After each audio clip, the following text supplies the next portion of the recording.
मुझे ये बताएं कि पाकिस्तानी सियासत कहाँ जा रही है? पाकिस्तानी सियासत वहीं जा रही है जहां उसे जाना चाहिए और काफ़ी हद तक मामलात जो हैं वो तब्दील हो चुके हैं और लेकिन मज़ीद आगे होंगे। लेकिन इसमें एक इंकशाफ मैं करता चलूँ पाकिस्तानी सियासत के हवाले से, क्योंकि मेरा इंटरनेशनल अफेयर्स के साथ असल मामला रहता है, लेकिन फिर भी ये वो इंकशाफ है अली मोहम्मद ख़ान साहब कि आप सोच नहीं सकते कि ये इंकशाफ जो है वो डॉक्टर वाहिद मशहूर साहब के थ्रू होना था। आपकी अकल दंग रह जाएगी, क्योंकि ये इंकशाफ है ही ऐसा कि कभी किसी ने सोचा नहीं था कि ऐसा भी हो सकता है, लेकिन ऐसा हो गया। क्योंकि आपको नहीं पता होता कि आगे होने क्या जा रहा है, लेकिन वो लोग जो दूर अंदेश होते हैं, जो चीज़ों को पढ़ लेते हैं, वो इस चीज़ को बता देते हैं कि असल बात है क्या। इंकशाफ ये है कि इमरान खान साहब जो हैं वो 2030 के फ्यूचर से आए हुए एक रोबोट हैं। है ना मजे की बात? शॉक में चले गए आप। वो एक रोबोट हैं और वो नवाज शरीफ साहब, मियां नवाज शरीफ साहब की सियासत को ख़त्म करने आए थे, उन्हें डेंट लगाने आए थे। और ये सिलसिला आज से नहीं है, ये बचपन से लॉन्च किया गया था। क्योंकि मियां नवाज शरीफ साहब छोटे थे और इमरान खान साहब भी जो है वो छोटे थे।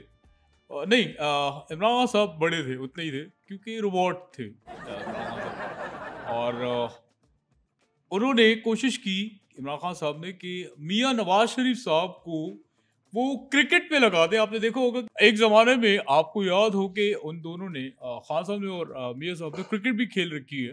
प्रोड्यूसर साहब ज़रा लगाइएगा, लगाइए वीडियो, ये देखिए ये। अच्छा, इसमें खान साहब का ये टास्क था कि खान साहब ने मियां साहब को क्रिकेट की तरफ राग़िब करना है और सियासत करनी है खुद।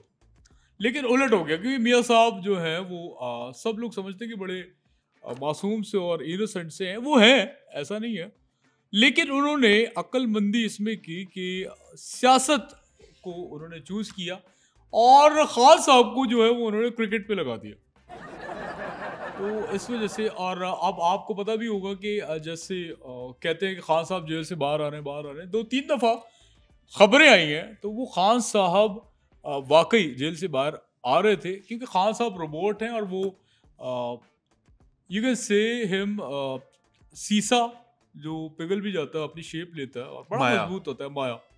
खान साहब वो है। तो उन्होंने वो पिघल की सलाखों से बाहर निकले थे, तो सामने जेलर ने खड्डा बनाया हुआ था, वो सारा उसमें उंडेल लिया। अब वो उसमें वो तो फिर जमा करके वापस उनकी पोजीशन पे ले गया। लेकिन बहुत ही इंतहाई मजबूत शख्सियत के हामिल हैं खान साहब, और चूंकि रोबोट हैं, क्योंकि कोई चीज़ उन पर असर नहीं करती। आप मुझे ये बताएं। तो ये अटेम्प्ट हुए हैं और ये आपका पाकिस्तानी सियासत के हवाले से इंकशाफ था, और ये आपको किसी ने भी नहीं बताया होगा। भाई साहब, मुझे ये बताएं, कौन सी टर्मिनेटर की फिल्म देख के आए हैं कि आपके जहन में ये खुराफात भरी हुई हैं?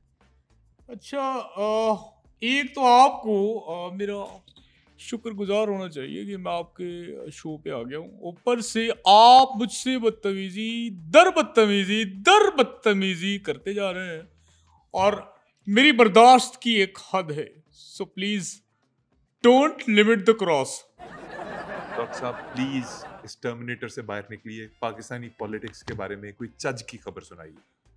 पहली बात तो ये कि टर्मिनेटर में मैं घुसा ही नहीं। दूसरी बात आपने पूछी, यहाँ पे आपके देखने वालों को भी और आपको भी एक और अहम इंकशाफ करने लगा हूँ, जो आपको कोई नहीं बताएगा, जो मैं बताने जा रहा हूँ। आप एक नौजवान है, एक आम शहरी भी हैं, और आपकी फहम अकल क्या कहती है कि पाकिस्तान का अगला वजीर आजम कौन हो सकता है? पाकिस्तान का अगला वजीर आजम बिलावल भुट्टो हो सकता है, ना, मरियम नवाज साहबा हो सकती है, no no no no no. और कौन हो सकता है? ऐसा कोई और नाम जहन में आ नहीं रहा। मैं इस बात का इंकशाफ करने लगा हूँ कि पाकिस्तान का अगला जो वजीर आजम है वो रोनाल्डो हो सकता है। रोनाल्डो? जी, क्योंकि मैंने खुद देखा है उसके पास जो है वो 2 शहरियत है, दोहरी शहरियत का हामिल है और एक तो जो उसका शहरियत है उसकी, उसके सीएनआईसी पे पुर्तगीज़ पुर्तगाल की है और साथ ही उसने पुर्तगाल को हल्का-सा ना मिटा के पाकिस्तान लिखा हुआ है, रोनाल्डो ने। रोनाल्डो ने। तो कभी इम्कान है आने वाले दिनों में हो सकता है कि पाकिस्तान का वज़ीर-ए-आज़म, अगला वज़ीर-ए-आज़म वो रोनाल्डो हो। डॉक्टर साहब, आप क्या फ़ज़ूल बातें किए जा रहे हैं। आप पता नहीं कहाँ की कहाँ मिला रहे हैं। मुझे ये बताइए कि एक इंटरनेशनल फुटबॉलर जो दुनिया में सबसे कामयाब तरीन फुटबॉलर समझा जाता है, वो पाकिस्तान का वज़ीर-ए-आज़म क्यों बनेगा और कैसे बनेगा? देखिए ये तो एक सवाल है, बहरहाल अपनी जगह पे एक सवाल खड़ा है। क्यों बनेगा, कैसे बनेगा, ये तो जो बाहर की ताकतें हैं वो उनका सोचने का काम है और वो इस चीज़ पे सोच रही हैं। दूसरी चीज़ मुझे जो लगती है कि रोनाल्डो ने कहीं न कहीं सोचा होगा कि यार फुटबॉल से तो मैंने बड़ा पैसा जो है वो कमा लिया है, लेकिन पाकिस्तान की जो पॉलिटिक्स है इसमें अन्नेवाह पैसा है। क्यों ना पॉलिटिक्स को पाकिस्तान की जॉइन किया जाए। और इसमें एक और भी चीज़ होगी कि क्रिकेट आपको पता है जैसे हमारे मुल्क की जो है वो बिल्कुल बढ़ी हुई है, यानी कि मुझे तो इंटरेस्ट भी नहीं है, तो एक सफ़ा हस्ती से मिटने वाला काम है क्रिकेट का। अब दुआ है कि ये दोबारा खड़ी हो, लेकिन रोनाल्डो जो है वो यहाँ पे अगर वज़ीर आज़म इस मुल्क का बनता है तो वो फुटबॉल को फ़रोग़ देगा। और दादा फुटबॉल में इतना पैसा है तेरी सोच है। ये क्या दादा, ये तेरी मेरी, ये क्या लगाया हुआ ओह है आपने? Sorry, pardon my language. बहुत स्कोप है फुटबॉल में। आप फुटबॉल को इतना प्रमोट क्यों कर रहे हैं? देखिए इस बात का आपको शायद अंदाज़ा नहीं है कि मैं एक मिसाल देता हूँ, क्रिकेट की बॉल अगर लगे तो बहुत पेन होता है।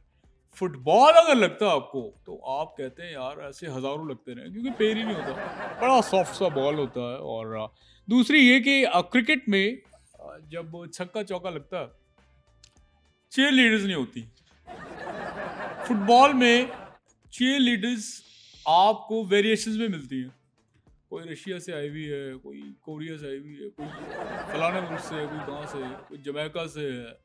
आपको चीयर लीडर्स का एक गुलदस्ता मिलता है और जानी जो क्राउड होता है उसका तो मैं तुझे बता ही नहीं सकता। आप तेरी सोच से भी ज्यादा।